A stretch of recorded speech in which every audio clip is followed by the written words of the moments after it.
मैं वैसे देखने की बात नहीं कर रही हूँ, याद नहीं आ रहा है। समझ में नहीं आता कि मैंने उसे कहाँ देखा होगा।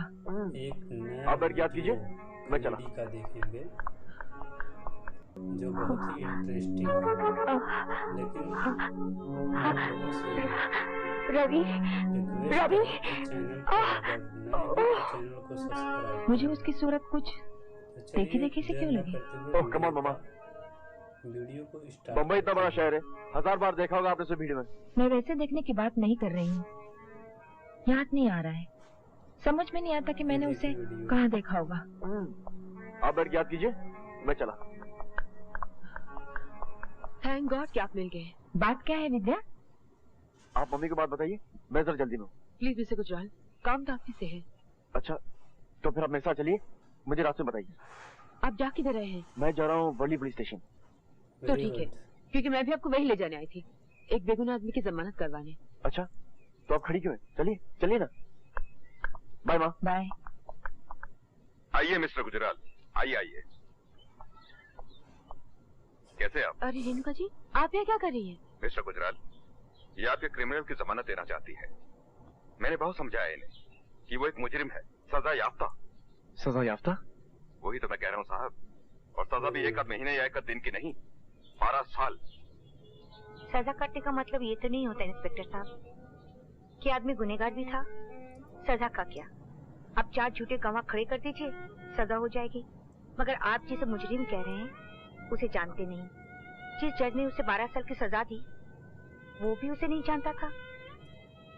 वो तब भी निर्दोष था जब उसे 12 साल की सजा हुई थी, और वो अब भी निर्दोष है।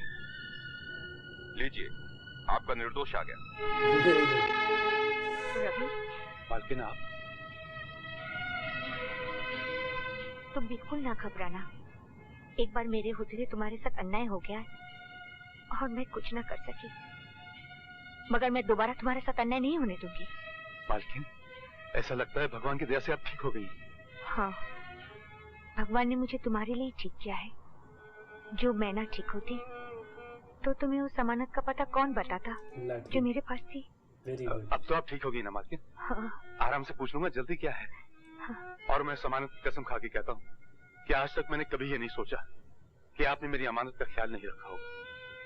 जब आपको कुछ याद भी नहीं था तब भी मैं ये जानता था कि आपने मेरी चीज किसी अच्छी जगह रखी हो। पर बस बस, अब आप कुछ मत बोलिए मालकिन।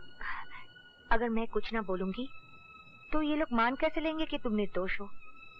अच्छा तुम ही बताओ, अपने छोटे भाई से प्यार करना क्या अपराध है?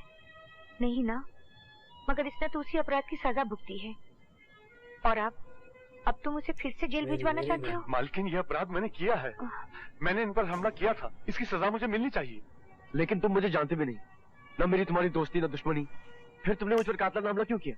ये सब छोड़ो भैया, मैंने तुम पर हमला किया था ना, तुम ऐसा करो मुझे जेल नहीं फांसी पर चढ़वा दो। अरे कैसे फांसी पर चढ़ा देंगे?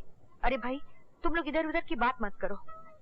मुझे लगता है तुम अपने उस भाई के बारे में जानना ही नहीं चाहते हो जो भाई। हाँ, तुम ही बताओ मैं कैसे चुप रहूंगी? इसके भाई का पता मेरे सिवा कोई जानता ही नहीं। अगर तुम्हें सुनना नहीं है तो मत सुनो, मगर मैं बताने चाह रही हूँ। मालकिन, तुम चुप रहो। तुम्हें मेरी सहेली मिसेस यशोदा गुजराल तो याद है ना? मैंने रोहन को उन्हीं के हवाले कर दिया था। बेटा बनाकर पाला होगा उसको मेरी यशोदा ने। अब तो वो इतना बड़ा हो गया होगा कि अगर वो हमारे सामने बैठा हो तभी ना उसे तुम पहचान पाओगे, ना ही मैं। मुझे पूरा यकीन है यशोदा ने उसे जरूर वकील बनाया होगा, क्योंकि मैंने उसे बता दिया था कि तुम रोहन को वकील बनाना चाहते हो। Mister Rohan Yadav, advocate. मगर मैंने उस बाल गोपाल का नाम वासुदेव गुजराल रखा है रेणुका। और मम्मा तो मैं हूँ बेटे, मगर ये जो आदमी जिसे तुम पुलिस रिमांड में दिलवाने आए हो मेरे भैया है।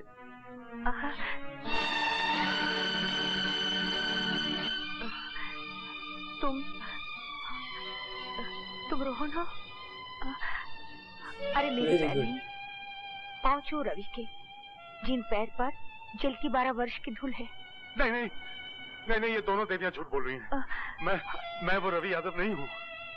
मैं रवि यादव होता तो क्या अपने छोटे भाई की हत्या करने की सुपारी लेता? झूठ मत बोलिए भैया, जरा सोचिए, जिन हाथों को आप चुमा करते थे वही हाथ आप पर उठे। इन हाथों को तो मैं काट कर फेंक दूंगा। नहीं। तू कौन होता है? तू कौन होता है मेरे रोहन के हाथ काटने वाला? हाँ, ए वासुदेव गुजराल, तू क्या समझता है कि मेरे रोहन के हाथ लावारिस है? तो भैया इन हाथों को अपने चरण छूने की इजाजत दीजिए। भाई गले मिलते हैं। रो मत रोहन, रो मत। आप भी तो रो रहे हैं भैया। अरे हम तो शर्म के मारे रो रहे हैं। जिस भाई के वास्ते हम जिंदा थे उसी को मारने के वास्ते हमने ये हाथ बेच दिए। मगर तब हमें ये पता नहीं था कि तुम हो मुन्ना। मालकिन का अच्छा होना जरूरी था, क्योंकि मेरे भाई का पता सिर्फ मालकिन को मालूम था और मालकिन की याददाश्त के दरवाजे सब बंद थे। उन दरवाजों के खुले बगैर मेरे भाई का पता मुझे नहीं मिल सकता था। ऐसे में एक काम हाथ आया कि वासुदेव गुजराल को मार डालो और लाख रुपया ले जाओ अपनी मालकिन के इलाज के लिए। तो मैं क्या करता? हम समझते हैं भैया। तुम कुछ नहीं समझते। जरा सोचो रोहन, अगर कल हमने तुम्हें पहचान न लिया होता तो कैसा अनर्थ हो जाता। तुम्हें मार डालते, 1 लाख रुपया ले आते और मालकिन का इलाज करवाते, और मालकिन कहती, बदनसीब, जिसे मारकर तू मेरा इलाज करवा रहा है वही तो तेरा छोटा भाई था। लेकिन भैया जब आपने मुझे पहचान लिया था तो मुझे बताया क्यों नहीं? क्या बताता कि तू वासुदेव गुजराल नहीं, रोहन यादव है, रवि यादव का भाई, जो अभी अभी 12 साल की सजा काटकर जेल से छूटा है। तो तेरी क्या रह जाती मुन्ना? इसका मतलब अगर मालकिन न बताती तो आप मेरी जिंदगी से यूं ही चुपचाप चले जाते।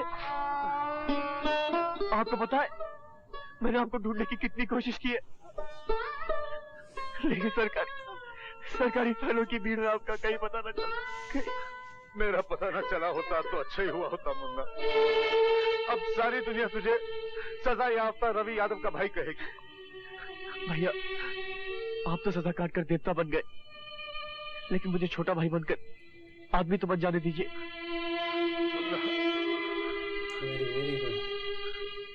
इतना परफेक्ट गेम भगवान के सिवा और कोई नहीं खेल सकता। सब बिछड़े हुए मिल गए और मेरे भी कहा पुलिस स्टेशन में। सब कहाँ मिले वकील साहब? वासु की पायल तो मिली नहीं। वो भी मिल जाएगी, बस आती ही होगी, मगर वो लाखों करोड़ों में एक है। उसे गिनती में मत आती। He has a point, Mrs Gujral. वो लाखों करोड़ों से कहीं आगे है। जहाँ गिनती की सीमा खत्म होती है वहाँ पायल की सीमा शुरू होती है। Hi everybody. रवि तुम खुद देख लो। पायल बेटी इनके पाँव छुओ। हाँ ये मेरे भैया हैं। जीती रहो और सुखी रहो पायल, मगर मेरे पाँव छूने से पहले तुम्हें मालकिन के पाँव छूना चाहिए। इसमें एक अमेंडमेंट है, तुम इनके पाँव तो जरूर छुओ, मगर मालकिन मान के नहीं, माँ मान कर।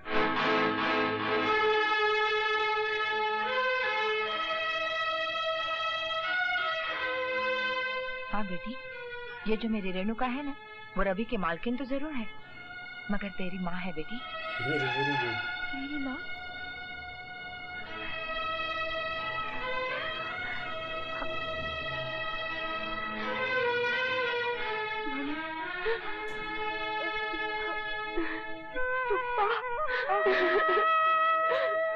भाई इसमें हैरान होने की कोई बात नहीं। जिस दिन मैं तुम्हारी और पायल की शादी की बात करने मनोहर सिंह के यहाँ गया था, मैंने आके यशोदा को बताया, तो मनोहर सिंह का नाम सुनते ही यशोदा के दिमाग में तो घंटियां बजने लगी। घबरा सिर्फ ये था कि ये समझती थी कि रेणुका मर चुकी। Thanks to Worli police station ये बात भी साफ हो गई। भाई जो जिंदा है वो तो जिंदा ही है ना। मालिक ने तो मालकिन को मारने की कोई कसर नहीं छोड़ी थी, और उनके ख्याल में तो मालकिन मर ही चुकी थी, मगर जाको राखे साइयां मार सके ना कोई। और जाको मारे सैया उसे बचा सके ना कोई। मैं उसे नहीं, ये मेरी और दादी की लड़ाई है। मैं सारी जिंदगी इस झूठ की छाव में जीती रहूं कि मेरी मम्मी मर चुकी है। दादी मुझसे इतना बड़ा झूठ बोलते आए, अब मैं उनसे सच बुलवाऊंगी, कड़वा सच।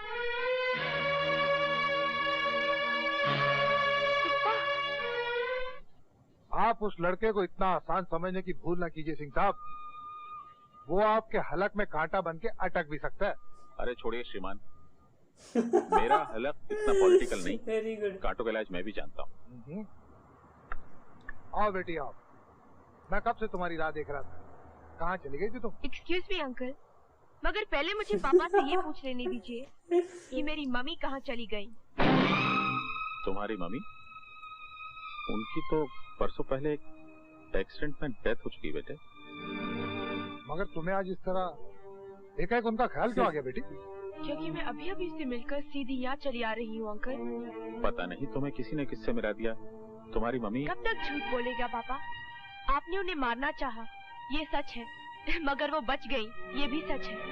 किसी ने यकीनन तुम्हारे कान भरे। एक्टिंग मत कीजिए पापा, मैं इस ड्रामे के हर कैरेक्टर से मिल चुकी हूँ। आपने एक बेगुनाह आदमी की जिंदगी बर्बाद कर दी और वो बेगुनाह आदमी 12 वर्ष जेल में सड़ाया गया। कौन बेगुनाह आदमी? रवि यादव। इन्होंने उस फरिश्ते पर रेप और मर्डर का केस चलवाया uncle. Shame on you papa. और आपकी इस चाल ने बेचारे रोहन की जिंदगी की जड़ें उखाड़कर एक तरफ फेंक दी। वो तो उसकी किस्मत अच्छी थी कि उसे मिसेस गुजराल की प्यार की जमीन मिल गई और उसकी जिंदगी ने फिर जड़ पकड़ ली। आप मेरी मम्मी, रवि भैया और रोहन का कर्ज कैसे उतारेंगे पापा? कैसे उतारेंगे? आप इंसान नहीं है। अगर आप रवि भैया रोहन की जिंदगी तबाह कर सकते हैं, अगर आप मेरी मम्मी को कत्ल करने की साजिश कर सकते हैं, तो अगर आपकी बेटी आपके राह में आए तो आप उसे भी हटा देंगे। ये मैं क्या सुन रहा हूँ मनोहर सिंह?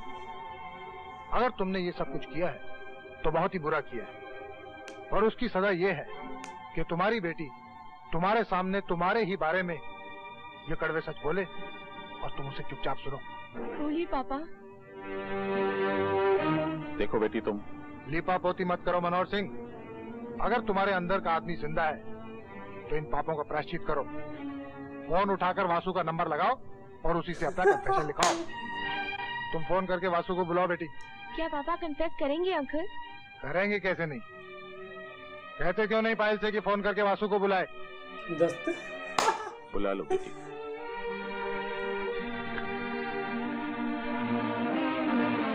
हेलो, कौन? वासु, तुम फौरन यहाँ आ जाओ। पापा तुमसे अपना कन्फेशन लिखवाना चाहते हैं।